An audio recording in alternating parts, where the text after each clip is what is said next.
We're in the middle of Hydrogen Week in the UK. It's the first ever run to promote the use of hydrogen and the part that it will play in achieving net zero. I've got the pleasure of interviewing Derek Radburn from National Gas. He is a senior hydrogen development engineer and he's part of the hydrogen programme team responsible for delivering hydrogen projects throughout the UK. Thanks, Andrew, for having me today. Yeah, so like you say, National Gas is a new entity, but we still have the same vision in hydrogen as we did when we were part of National Grid gas transmission. So we're involved in the hydrogen space. So we're trying to explore how that we can utilise the gas networks that we have today to transport hydrogen around the country to serve the needs of the consumers in the future. So we're exploring that through several ways really. So we've got sort of two broad areas that we're considering what we need to do with hydrogen. So we're looking at how can we transition to use hydrogen, what does that route look like, but also within the national gas assets, how can they handle hydrogen as well? So in terms of what we're doing there, we've got a real major project that we're embarking on at the moment called Project Union, and that is looking at how we can use hydrogen on our existing natural transmission system. So that is a project that's looking to develop a national hydrogen backbone in the UK, and that will consist of approximately 2,000 kilometres worth of hydrogen pipeline. That will be primarily repurposed pipeline where from our existing methane network, and it represents about 25% of the methane network that we've got at the moment. So we're looking to repurpose as much as possible, primarily because it's going to have greater benefits in terms of cost savings as well as the environmental benefits that it brings from repurposing our existing assets too. So we see it as being approximately 20% from existing estimates cheaper by 20% of the cost of new build, by repurposing, and we can drive environmental benefits from avoiding having to go out and lay new pipeline across the countryside and all the challenges that may bring as well. So we've got Project Union looking at the how we can transition. That's a big portfolio of work, but we've also then got a question around can our assets handle hydrogen as well, and we've got a whole host of work looking at how we can develop processes to understand how we can understand that. So we've got a project called Future Grid which is taking place in Cumbria, and that is effectively an offline test facility using some old decommissioned assets that have seen life on our national transmission system already, and that's been moved up to this test facility, assembled in a test rig and made a mini network up there. And that's going to then be looking at how does hydrogen impact our assets that have already seen service. So we're going to test that through various blends of hydrogen from 2% up to 20% and then through to 100% hydrogen to understand what is the impact of hydrogen on our assets so that we can have confidence that when we come to repurpose them, they are fit for purpose. And the challenges, as I understand them, relate to not just the pressure that hydrogen will be utilised at, but also the size of the molecule is so small that it's hard to contain. Is that right? Yeah, so hydrogen is the sort of the smallest and lightest element that we know of, so it does have different properties to the methane gas that we transport at the moment. So methane in itself has its own hazardous substance. It's a hazardous substance by itself and it has its own challenges. So as a company, we're well versed with understanding how we can mitigate the risks of transporting hazardous gases through pipelines. But like you say, hydrogen, it has different properties. It is smaller, so it has around a third of the energy density of methane. So we need to transport the equivalent energy, we'd need to move 3 times as much of it. So that then gives slightly different operating parameters that we might need to look at for a future hydrogen network. And in terms of, you mentioned there about hydrogen escaping and leaking because it's a smaller molecule, and that's exactly one of the things that we are looking at through some of our future grid activities that I mentioned. So as well as the test facility where we've got a mini network set up, we also there have a lot of standalone test rigs as well. So these are looking at things like permeation through the materials. We're looking at leak tests through the various things like flanges and in the various joints that we might have on the network. We're also doing things like fatigue cycling. So we've got a fatigue rig set up, which is effectively decommissioned assets. So we've already seen 30 years worth of gas pass through it and welded sections of that together using historical weld techniques and as well as the modern techniques to try and replicate what we have on the network, and then we're pressure cycling that to be able to understand how does hydrogen impact on the fatigue of that material too. So we're actually doing quite a lot of activities in understanding what the impact of hydrogen is and how that physical difference of hydrogen compared to methane impacts our assets, and then we can compare the two and understand what do we need to then do to mitigate any differences if they present a higher risk. So we've got that future grid activity going on, as well as some of the wider innovation work too, which is covering the physical differences between hydrogen and methane. So if we need to do any material assessments, if we need to do any hazardous area assessments to determine how does that look in terms of what equipment can we have close to the various like vents and flanges and things like that. So we've got a lot of activities ongoing. The obvious aspect that we come across quite a lot is the impact or the restrictions that may need to be in place around the assets, whether they're transmission or distribution pipelines, which are commonly in highways but also across private land, frequently agricultural land where you've got big kit that can pose a hazard. You talk about methane being a hazardous product, as is hydrogen. Does it make any difference when it comes to assets, pipelines over private land, or the same restrictions are likely to need to apply? As part of the work that we are undertaking, we're trying to understand if there are different risks and if there are any additional measures we would need to take. Like I mentioned through Project Union, we're primarily trying to repurpose our assets where possible to avoid having to lay new pipelines, but we may need to lay new pipelines as well. So existing pipelines, they're already in the ground and in service, so they already have the levels of protection that the methane network calls for. If our analysis and the work that we're doing determines that we would need to put any additional protection in, any concrete over the top, any matting, any pads, anything like that that needs to go over the top in terms of a protection measure, we would then put that in place as well. But at the moment, we haven't really got to the point where we could say, yes, hydrogen needs additional pipeline protection, or no, it doesn't. But we are sort of working through that at the moment in terms of what additional measures may need to take place through the risk assessments that we're taking place at the moment. And you talked about blending earlier, and I think there are already blending trials in place, Keele University being one example. And I can see that the transition that we're going to experience is going to involve blending through to presumably a pure network of hydrogen at some point. When do you think that point might be? Our timelines for blending at the moment, they start around 2025, where we envisage that we could on our network have a 2% blend within the network. So it sounds like quite a low volume, but it's, I suppose, 2% in terms of a national transmission system is a lot of hydrogen still to come onto the network. So it'll be 2% from 2025 is an ambition in our blending timeline at the moment. And then increasing through to 20%, which would be sort of higher level limit in terms of blending that we envisage. The 20% then allows sort of domestic consumers, if it travels down into a domestic setting, to be safe to use at a 20% level. And then we have through Project Union then plans that's the 100% network for hydrogen that we would envisage. But yeah, blending would absolutely be part of that journey to encourage hydrogen economies to form. And that's probably one of the very first steps that can really help kickstart the economy there. There's a good question there really about where this hydrogen might be used. You talk about the domestic market out there. There's clearly a commercial industrial market, there's a transportation market, a heating market. Where's the biggest uptake going to happen, and when, and where from National Gas's priority in terms of focusing on the transmission network, do you think it's going to get used the soonest?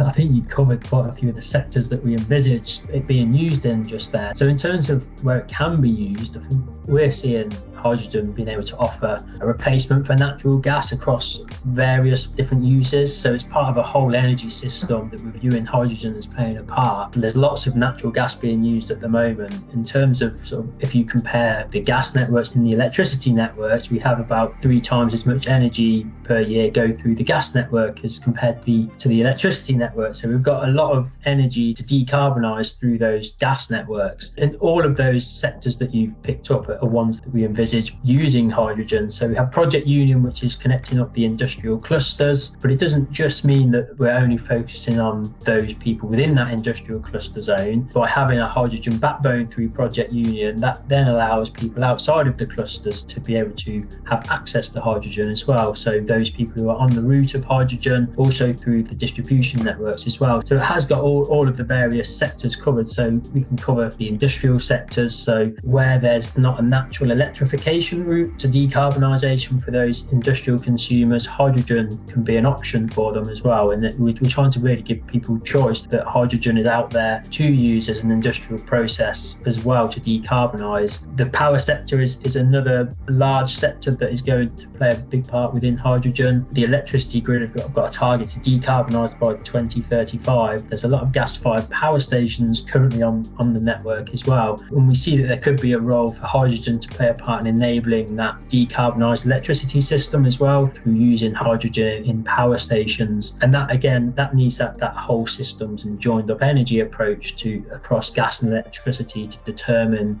where those can be deployed. So that's some big industrial and power players. There's also transport options for hydrogen as well. So transport is a really good sector that can use hydrogen. So we've got options for like heavy goods vehicles, long distance passenger transport, the heavy construction machines that are in operation as well. So these are sort of areas where the type of duty and the operating environment that those vehicles operate in don't necessarily lend itself easily to a battery electric vehicle. So people like JCB are looking at industrial internal combustion engines using hydrogen for some of their large machines because of the type of duty that they have. The environment they operate in doesn't really lend themselves to using even a hydrogen fuel cell, let alone a battery fuel cell, but they also have battery electric machines as well for the environments where it suits. So again, it is suiting the environment to the technology that's available. And there's a big potential market depending on government policy decisions for domestic heat. So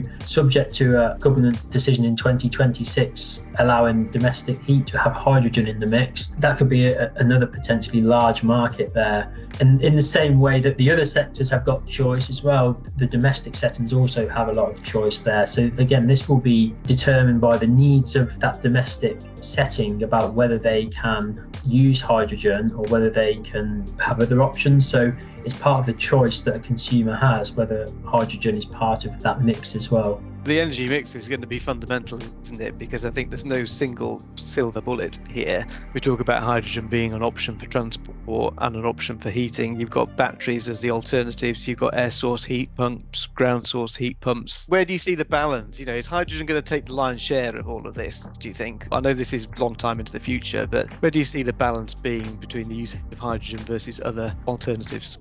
I think it's quite hard to really predict where it might land it off into the future, and I don't think that we have a crystal ball to say it will be a certain percentage one way or the other. I think it really depends on that individual consumer's requirement. If we think of like in a domestic heat setting, someone who has a property suitable for a heat pump, that might be the best and greatest option for them because they can use that and it's a decarbonised solution and it's fit for their purpose, whereas other people may not have a property that is suitable for that at this point in time without some other grades and other costs associated with that. So I think it depends on that whole system cost when we think of the energy for that consumer and what fits their particular circumstance, taking into account their local environment, where they can get access to the energy from, and as well as not just their immediate site and property technology considerations, but also the infrastructure around it too. There may be significant upgrades needed on either a gas or electricity network needed for them. That's going to have a cost impact for that particular energy source in that zone as well. So it's really taking that whole system to understand. So we probably can't really say that hydrogen can be a lion's share or heat pumps are going to have the lion's share. It's going to be very individualised to that particular consumer. Well, I guess part of it will be led by what's most cost effective, and the cost effectiveness of hydrogen I expect is quite a big question at the moment. I realise National Gas are very much focused on transportation, not generation, but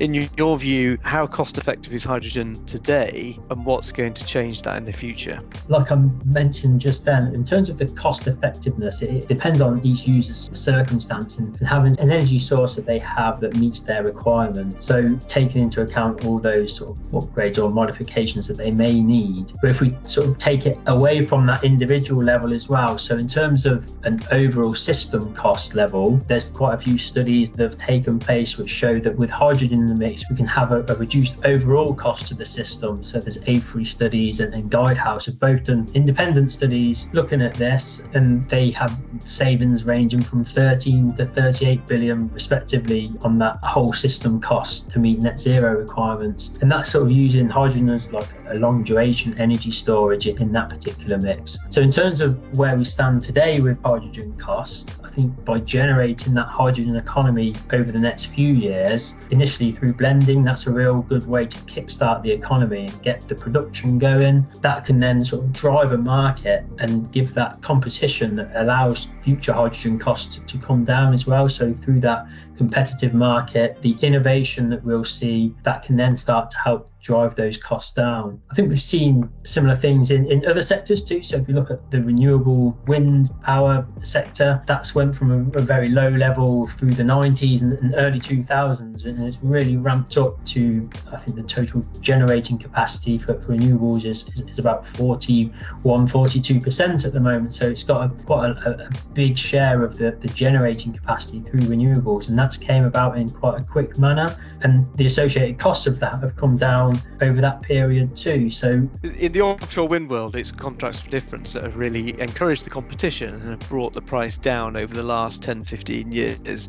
Do you think we need to see the same CFD structure in the hydrogen world to be able to achieve the same thing? I think, yeah, in terms of what environment we operate in terms of that commercial environment, that's something that should certainly be explored. Some of the activities that we are undertaking in terms of the commercial frameworks and the regulatory environments that we operate in, we're feeding into a lot of those discussions at the moment in terms of how the future frameworks and markets should look like. So we are feeding into that. As an advisor to the industry, we're providing a lot of evidence points through the work that we do. So yeah, they should certainly be part of the options that we consider, and the work that we're doing feeding into that can help inform the best way that we can drive those costs down through the commercial arrangements that we can put in place. So then just moving on a little bit, we're quite involved in various hydrogen related projects, the East Coast Cluster, which I know National Gas are part of as well. I'm conscious that we talk about hydrogen, but there's all sorts of different types of hydrogen depending on where it's derived from. Could you use perhaps the East Coast Cluster as an example just to explain actually what the impact is of the different types of hydrogen are and how they're used and what that means for National Gas? Yeah, so National Gas, we're a gas transmission company, and we can accept hydrogen that's produced in any manner really. So if we think of how hydrogen can be produced, it can be produced in what's termed a grey hydrogen, where that is using high temperature steam to split methane into its constituent parts, and that does give off CO2, and the grey nature of that means that the CO2 is not captured, so that is therefore not a low carbon source of hydrogen. That is primarily the process that's used at the moment within the industrial settings to generate hydrogen, generally produced near where it's required and can be used within those industrial processes. In terms of the East Coast Cluster that you have mentioned there, that we're involved in alongside Cadent and Northern Gas Networks and others as well, is that we have an option for blue hydrogen, which is the same process but capturing then the CO2 that comes off and storing that either in some offshore storage or using it in another industrial process where that might be required. So that then turns it from a CO2 emitting source of hydrogen into a lower carbon source of hydrogen, where we can capture the majority of that hydrogen and store it in some form of underground storage or other storage medium. We also have green hydrogen as well, which is then hydrogen made from renewable electricity. So this is then using water as an input and using electricity to split that into its parts. So you then end up with hydrogen and oxygen. You split the hydrogen atoms off and then you take them away, but there's no CO2 to capture with that particular method, and therefore it's a green solution and a low carbon source of hydrogen. And as a gas network, we can then accept any type of hydrogen, but in order to meet the net zero requirements of the country, we really need to focus on the low carbon sources of hydrogen. There are other sources as well. We can take hydrogen derived from nuclear power as well, so generate from the electricity that a nuclear power generator can produce as well, and that is again a low carbon form of hydrogen. I think it's the pink and the green are the optimum ones to go for, aren't they, as I understand it? The challenge though is the amount of energy it takes to produce the hydrogen in the first place is perhaps more than the energy that you get out of the hydrogen at the end of the process. Is that a wild statement from a mere rural practice surveyor? Is there an element of truth there? What's your thoughts on that? Again, taking hydrogen to a whole energy systems approach is where we can see some real benefits for hydrogen. So like you say, if you put a certain amount of electrical energy into an electrolyzer to split the water into the hydrogen parts, you will have efficiency losses as you move through that process. So if an electrolyser has like a 70% efficiency, you've lost 30% of the energy going into it to start with. But then if we think about the whole systems approach of where hydrogen can be deployed, so at the moment we have on the electricity system that there could be curtailed power because we're not physically able to use the network to move some of that electrical power, and we may need to then turn off wind turbines or renewable generation in areas where we've got a surplus of that generation. So by deploying electrolysers in these strategic locations, what it then allows us to do is to produce hydrogen using energy that otherwise would be wasted and not be able to be used. So we can turn that into a usable long duration storage medium